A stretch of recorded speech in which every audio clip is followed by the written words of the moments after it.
మీ business విస్తరించాలనుకుంటున్నారా? మార్చి 16-17 హైటెక్స్ లో franchise India biggest ఫ్రో expo. Hi నమస్తే, welcome to Suman TV. దక్షిణ కైలాసంగా ఉన్నటువంటి శ్రీకాళహస్తి నియోజకవర్గంలో రాజకీయం రణరంగంగా మారుతోంది. ఇప్పటికే వైసీపీ నుంచి సిట్టింగ్ ఎమ్మెల్యే బియ్యపు మధుసూదన్ రెడ్డి మళ్ళీ బరిలోకి నిలుస్తారనే ప్రచారం జరుగుతోంది.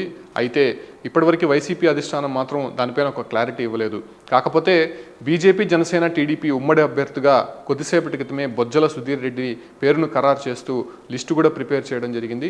అయితే శ్రీకాళహస్తిలో మిగతా రెండు పార్టీలు పొత్తులో ఉన్నటువంటి భాగంగానే అటు బీజేపీ తరపున కోలా ఆనంద్ కూడా సీట్ ఆశించారు. ఆయన కేంద్ర అగ్రనాయకత్వంతో కూడా చాలా సంప్రదింపులు అయితే జరిపారు.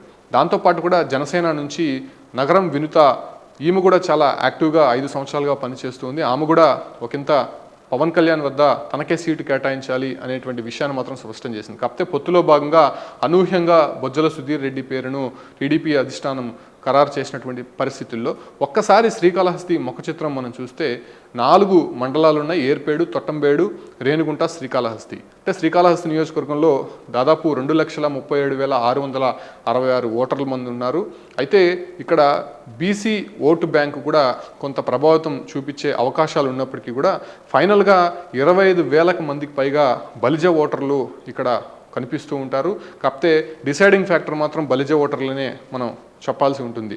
దాంతోపాటు కూడా అటు దళిత ఓట్లు 40,000కు పైగా ఉన్నారు, రెడ్డి ఓటర్లు 15,000 మందికి పైగానే ఉన్నారు. కాకపోతే ప్రతి మండలంలో కావచ్చు, గ్రామంలో గడిచినటువంటి 5 సంవత్సరాలుగా రెడ్డి సామాజిక వర్గం ఆధిపత్యం చెలాయిస్తోంది అనేటువంటి ప్రచారం కూడా తీవ్రంగా జరిగినటువంటి పరిస్థితి కనిపిస్తోంది.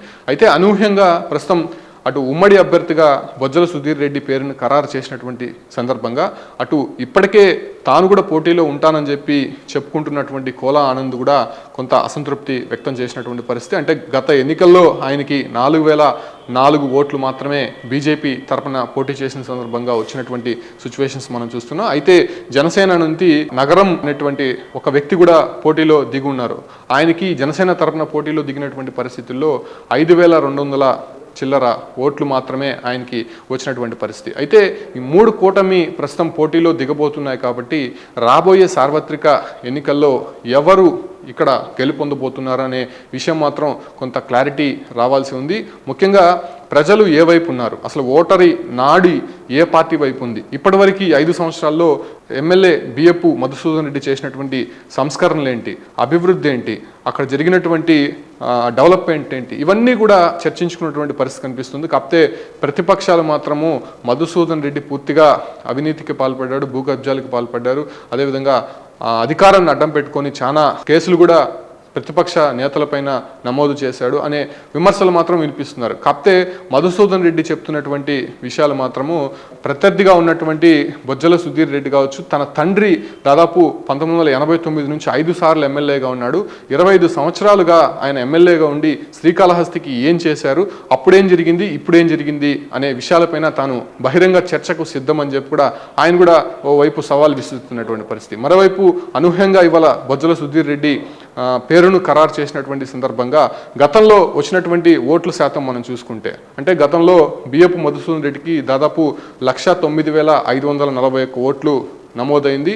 అయితే ఆయనకు వచ్చినటువంటి మెజారిటీ ఒకసారి చూసుకుంటే 38,141 మెజారిటీ అటు బొజ్జల సుధీర్ రెడ్డి పైన రావడం జరిగింది. అంటే టీడీపీ క్యాండిడేట్గా 2019లో బొజ్జల సుధీర్ రెడ్డికి ఓట్లు మనం ఒకసారి చూసుకుంటే 71,400 ఓట్లు అప్పుడు బొజ్జల సుధీర్ రెడ్డికి రావడం జరిగింది. అప్పుడు డివైడ్గా అందరూ కూడా పోటీ చేశారు కాబట్టి ఓట్లు కొంత చీలికలు రావడం జరిగింది. కాకపోతే ఇప్పుడు అనూహ్యంగా బీజేపీ, జనసేన కూడా టీడీపీతో జతకట్టింది కాబట్టి ఆ ఒక్క ఓటు శాతం అంతా కూడా ఖచ్చితంగా తనకే వస్తాయి, నేను ఖచ్చితంగా విజయం సాధించి తీరుతానని చెప్పి కూడా అటు బొజ్జల సుధీర్ రెడ్డి ధీమా వ్యక్తం చేస్తుంటే, మరోవైపు బియ్యపు మధుసూదన్ రెడ్డి మాత్రం ఎప్పుడూ లేని విధంగా శ్రీకాళహస్తి ఆలయంలో అనేక మార్పులు తీసుకొచ్చాం, అభివృద్ధి చేశాము, అదేవిధంగా వస్తున్నటువంటి సంక్షేమ పథకాలు కూడా శ్రీకాళహస్తి నియోజకవర్గ ప్రజలందరూ కూడా సంతృప్తిగా ఉన్నారు, అదేవిధంగా 25,000కు పైగా ఇల్లు కూడా మేము మంజూరు చేశామని చెప్పి కూడా ఆయన తరపు నుంచి వస్తున్నటువంటి హామీలుగా మనం చెప్పొచ్చు. అయితే 2 పోటీల మధ్య నిజంగానే ఎలా ఉండబోతుంది, శ్రీకాళహస్తిలో